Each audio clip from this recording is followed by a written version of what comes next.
Okay, the ebb and flow tank is ideal for growing almost anything.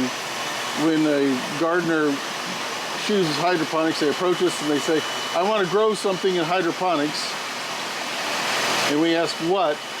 They say, I don't know. We say, then start with an ebb and flow tank, because you can grow anything in the ebb and flow tank. We have grown in this tank thyme and rosemary, tomatoes and peppers, squash.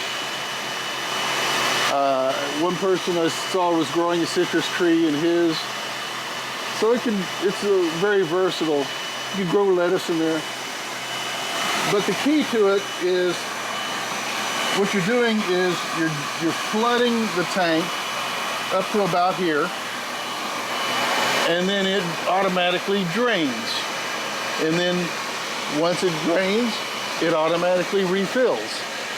Okay. And the magic to it is this device here in the center. It's a bell siphon. This is not our invention. This was, I read two different stories. One is it was invented by Pythagoras, and the other one it was invented by Archimedes. I'll just say the Greeks, a long time ago, developed the bell siphon. Okay. The bell siphon has three components. You have the bell. You have a standpipe in the center that the bell covers. And the third and equally important part is the drain line, which you can either put in a P-trap or run the line parallel, horizontal to the floor. The key is you don't want to drain straight down, because you drain straight down, air can get back. So you're creating a water trap to keep air from getting back into the system through that line. Okay. What happens with the bell siphon, as the water fills, it traps a bubble of air in this column. Once it reaches the top where the standpipe is, that water then starts flowing over into the standpipe.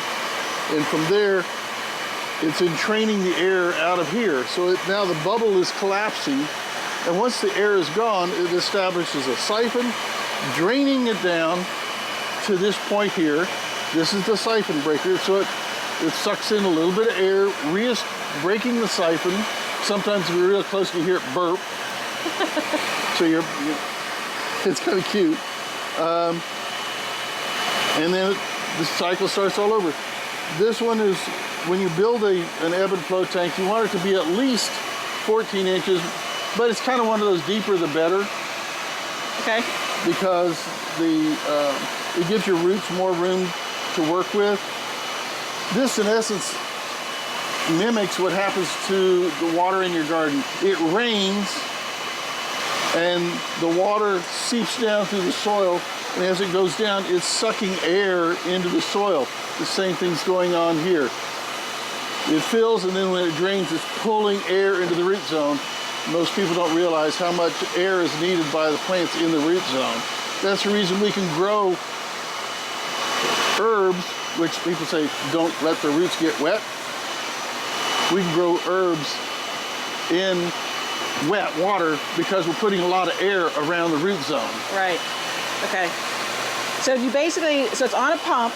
So there's a pump pumping water in. The water's coming in right here. And that's the only mechanics, That's it. Okay.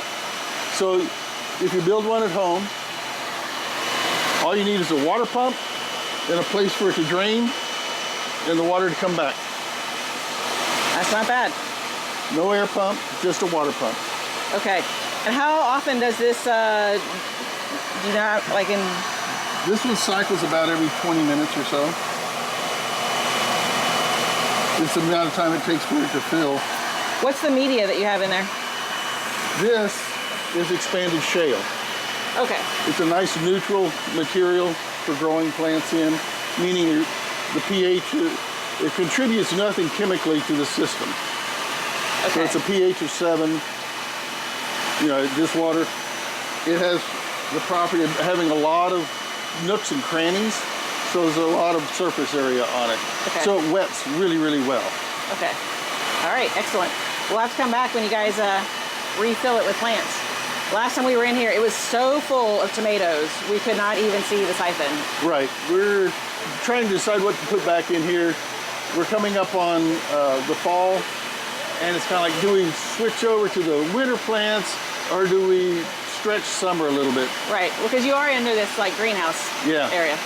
So we can do either one. All right. The nice part with the water is it allows us to stretch the growing season each direction.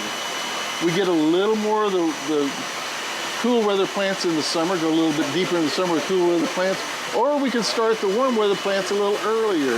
Right. Because the water is always right around 70 degrees. Okay. All right. Well, thank you for your time. We're going to say hello to the fishes, and then we're going to go. Hello, fishes. They're all happy.